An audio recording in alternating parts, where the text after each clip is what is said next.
Welcome to DBC news Telugu. ప్రతిక్షణం ప్రజల పక్షం. భారత రాజ్యాంగ నిర్మాత, భారత రత్న, భారతదేశ మొదటి న్యాయశాఖ మంత్రి, న్యాయ కోవిదుడు, ప్రపంచ మేధావి డాక్టర్ బాబాసాహెబ్ అంబేద్కర్ 135వ జయంతి వేడుకలు సిద్దిపేటలో ఘనంగా నిర్వహించారు.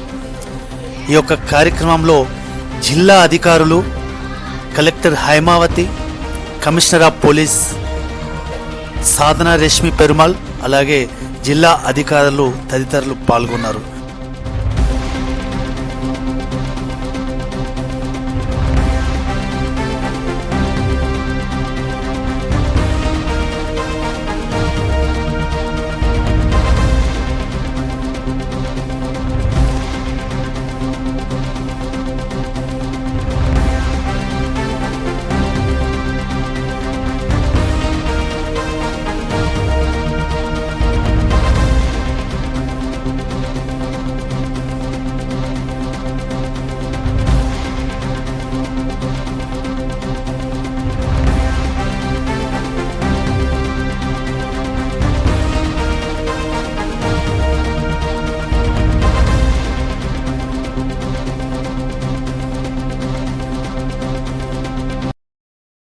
అంబేద్కర్ గారి 135వ జన్మదినాన్ని పురస్కరించుకొని ఈ కార్యక్రమానికి చేసినటువంటి సిపి గారికి, అడిషనల్ కలెక్టర్ లోకల్ బాడీస్ గారికి,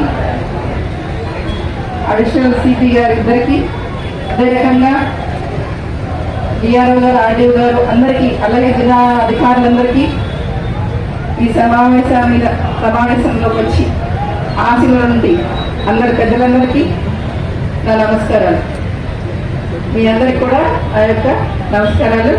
మీడియా ప్రతినిధులకి, జర్నలిస్ట్కి అందరికి కూడా ఆ యొక్క నమస్కారాలు. మనందరం కూడా చెప్పుకుంటాం, ఒక లీడర్ అనే వాళ్ళు ఎదగాలి అంటే ఒక్కరోజు సాధ్యం కాదు. వారు ఎన్నో కష్టాలకు వచ్చి, ఎన్నో సమస్యలను అధిగమించి అప్పుడు మాత్రం లీడర్గా వెళ్తారు. ఇప్పుడు మనం బంగారం తయారు చేస్తారు కదా, మనం ఈ రకాల ఆభరణాలు ధరిస్తాం. మనకి ఎలా వస్తుంది?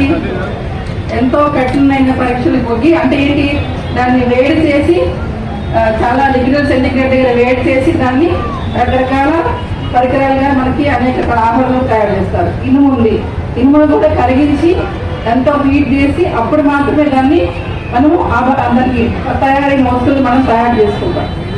అట్లాగనే మనుషులు కూడా ఉన్నతమైన వ్యక్తిగా ఎదగాలి, మన సమాజంలో ముందుకు వెళ్ళాలి, ఒక మంచి పొజిషన్లో మనం ఉండాలి అంటే కనుక తప్పకుండా ఎన్నో రకమైన నుండి వాటిని మనం ఫేస్ చేయాలి. ఎన్నో ప్రాబ్లమ్స్ ఫేస్ చేసినప్పుడే వాళ్ళు ఉత్తమమైన వ్యక్తిగా ఎదగడానికి అవకాశం ఉంటుంది. అలాగని మన బాబాసాహెబ్ డాక్టర్ బిఆర్ అంబేద్కర్ గారు కూడా ఎన్నో రకమైన నుండి కష్టాలని సామాజికంగా, ఆర్థికంగా అన్ని రకాలుగా వారు ప్రతి రంగంలో కూడా వారు ఉన్నతంగా ఎదిగినప్పటికీ కూడా ఎన్నో రకాల కష్టాలని ఎదుర్కొన్నారు.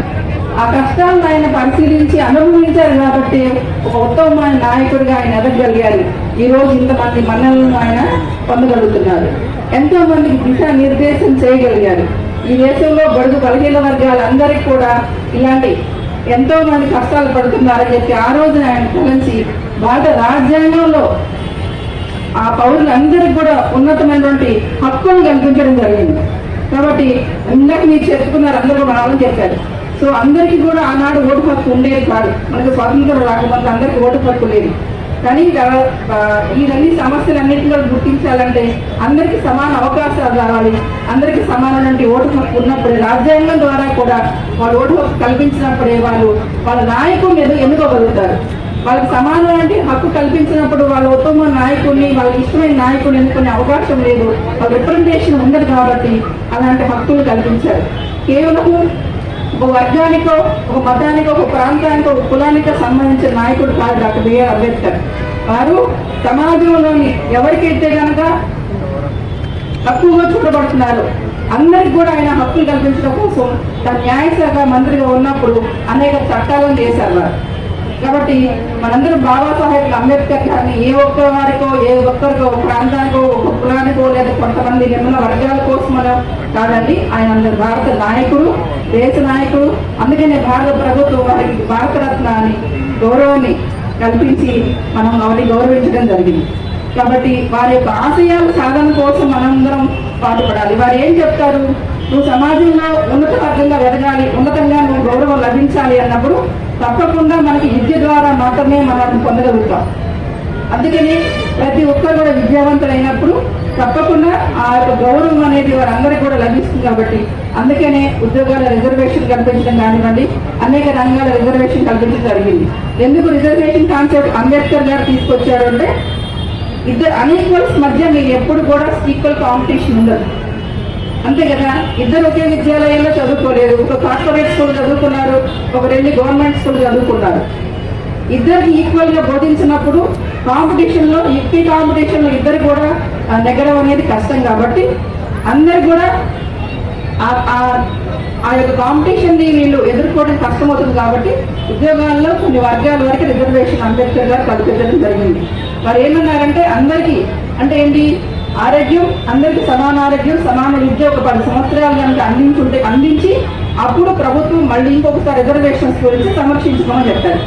కాబట్టి అందరికీ కనుక సమాన విద్య కనుక లభిస్తుంటే కనుక ఈనాడు ఇంకా మనము ఇలాంటి వివక్ష జరుపుకునే వాళ్ళం కాదు. కాబట్టి అందుకని ఇప్పటికి కూడా ఎదగాలంటే, అంబేద్కర్ గారి ఆశయాలు సాధించాలంటే ప్రతి ఒక్కరూ ఉన్నతంగా ఎదగడం కోసం తప్పకుండా సామాజికంగా ఎదగాలి, ఆర్థికంగా ఎదగాలి, అదే రకంగా ఉన్నత విద్యాపరంగా కూడా మనం ఎదగాలి. ఎదిగినప్పుడు అందరికీ మనం కాంపిటీషన్ ఇవ్వగలుగుతాము, అందరితోటి మనం కూడా గొప్ప గౌరవాన్ని కూడా పొందగలుగుతాం.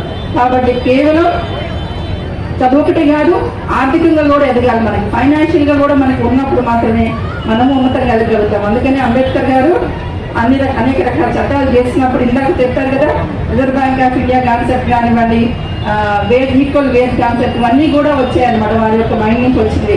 కాబట్టి ప్రపంచ మేధావుల్లో ఒక మేధావిగా గుర్తింపు పొందిన మన నాయకుడు, మన భారతదేశ నాయకుడు అని చెప్పుకోవడం కోసం మనందరం కూడా సగర్వంగా ఫీల్ అవ్వాలని చేశారు. కాబట్టి మీరందరూ కూడా తప్పకుండా అంబేద్కర్ ఆశయాల సాధన కోసం మరొక చెప్తానండి, అందరూ కూడా పాటుపడాలి. వాళ్ళని స్ఫూర్తిగా తీసుకొని వాళ్ళ జీవిత చదివి ఏ రకంగా అయితే కనుక ఆయన అధిగమించారో, సమస్యల్ని ఏ రకంగా అధిగమించారో కావాలన్నారు. కాబట్టి వారి జీవితాన్ని గొప్ప దేశ నాయకుల యొక్క జీవితాలను మనం చదవడం ద్వారా స్ఫూర్తిని పొంది మనం కూడా ఉన్నతంగా ఎదగడానికి అవకాశం ఉంది. తప్పకుండా వారి యొక్క పోరాట స్ఫూర్తి మనం తీసుకొని మీరందరూ కూడా కార్యోన్ముఖులై ముందు ఇంకా ఉన్నతంగా ఎదగడానికి ప్రయత్నించాలని మరొకసారి వారికి మా యొక్క నమస్కారాలు తెలియజేస్తూ ముగిస్తున్నాను. Thank you. ఓన్లీ ఒక ఫ్యూ మినిట్స్ ఈ టైం తీసుకుంటాను.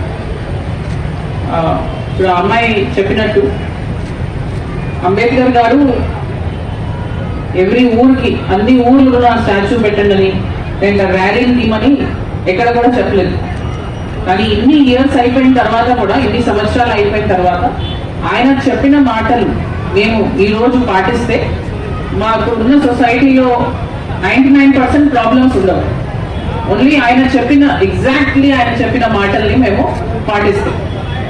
సో ఈ రోజన్నా, ఆయన పుట్టినరోజన్నా మేమందరం ఈ యొక్క ప్లెడ్జ్ లాగా తీసుకొని ఆయన చెప్పిన మాటలు కమ్యూనిటీలో హార్మనీ, ఈ కాస్టిజం లేకుండా అందరూ కలిసిమలిసి ఒక మంచి మనిషిలాగా బ్రతకాలని ఆయన ఇచ్చిన మెసేజ్ని మేమందరం దాన్ని మా పర్సనల్ లైఫ్లో దాన్ని మేము ఇన్వాల్వ్ చేసుకుందాం. ఆయన చెప్పిన మెసేజ్ని అందరికీ చెప్పి ఫ్యూచర్లో ఒక కమ్యూనల్ హార్మనీ, కాన్స్టిట్యూషన్లో చెప్పిన విషయాలు, దాంతో పాటు ఆయన చెప్పిన ఒక మంచి సమాజం కోసం కావాల్సిన విషయాలు అందరూ కలిసి పాటిస్తే మా కమ్యూనిటీ, మా సొసైటీ, మా ఊరు, మా దేశం అన్నీ ఒక ప్రోగ్రెసివ్ సొసైటీ సైడ్ వెళ్తాయి.